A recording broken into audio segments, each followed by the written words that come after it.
Purpose can be one of those big amorphous words that's kind of hard to put into action. So one of the final steps of the purpose statement exercise is to actually break it down into things you're going to do. I call those purpose-based commitments. Purpose-based commitments are a why and a how. You can think about why it matters and also how to make it happen. One way I think about this is the visual of stones across a lake or a path. If the purpose is the direction in which you're going, each of the individual stepping stones is one of the goals along the way. So as you are seeing the big picture, you're seeing your purpose, you're seeing your calling, what you want to do, what you hope to put your energy toward. That's really great, except to actually make it happen requires some pretty specific goals along the way. So those goals or commitments can seem easy, maybe. You can say, right, well, I'll just get this part of it done. This is what trips us up time and again. Because anytime you set a new goal, anytime you decide that you're going to add something to your life, turns out you probably also have to take something out of your life. Because even when we think we're not doing anything, we're doing something with our time. Here's an example. Let's say one of your values is that you want to be physically fit. So then you say, okay, to live that, one of my purpose-based commitments is going to be to go to the gym more often. Sounds reasonable, right? So then how often are you going to go to the gym? Well, let's say that I'm going to do a new class. I'm going to do this class 3 days a week, really get in shape.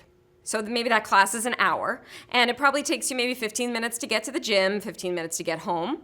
You will also want to factor in some time to get ready before you move on to your next thing. Let's think about that. So that's 2 hours, 3 times a week, or 6 hours to make that new commitment to go to the gym a reality. Here's the tough question. What 6 hours are you going to take out of your existing life to make this happen? If you're anything like me, it comes to a screeching halt at that point because you're like, listen, I'm busy, I've got so many things going on, I don't have 6 hours to take out of my life. Well, this is why so many of our New Year's resolutions fail. This is why so many of our goals go by the wayside, because we say we're going to do something, but we don't think about when we're going to do it, how much time it takes, and how we're actually going to make it happen. So when we make a purpose-based commitment, we start with the fact that it's something that you value, right? So first you want to check, do I really value physical fitness? Do I really value that physical fitness enough to take 6 hours out of my existing schedule to do it? And is it necessary to be physically fit to go 3 times a week? Would 2 times a week be better and work with my schedule better? Would that be an easier goal to add in at this point? So think about it reasonably.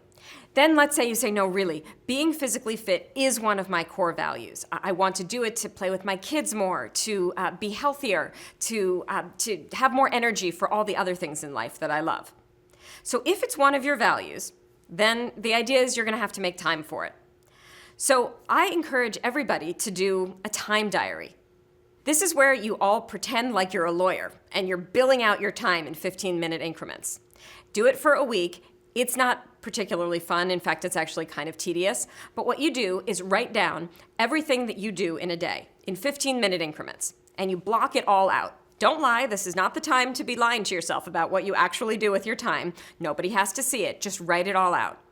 Then at the end of a week, you look back at this time diary, and you can say, am I spending my valuable coin of time in keeping with these values that I say are important to me? Am I actually living my purpose on a day-to-day basis? If you're not, then take one of the values, again, let's say getting more physically fit, and figure out what you can take out of your existing schedule to add in that time at the gym or going for a run or whatever it is you choose to do. Yes, I'm getting into the weeds here, but this is where things fall apart for so many of our goals. So what I'm going to encourage you to do now is to think about that purpose statement that you designed already. Those first 3 things, your values, your gifts, who you want to positively impact. We acknowledged our fears and anxieties along the way, but now we're going to have to try to make it happen. What 3 purpose-based commitments are you willing to make to live your values, to use your strengths, to have that positive impact? And think specifically about how you might make it happen. This may take a little bit of time. It's okay. You have the time. Invest the time in yourself. Purpose-based commitments are how we turn that amorphous idea of purpose into what really matters to make a meaningful life.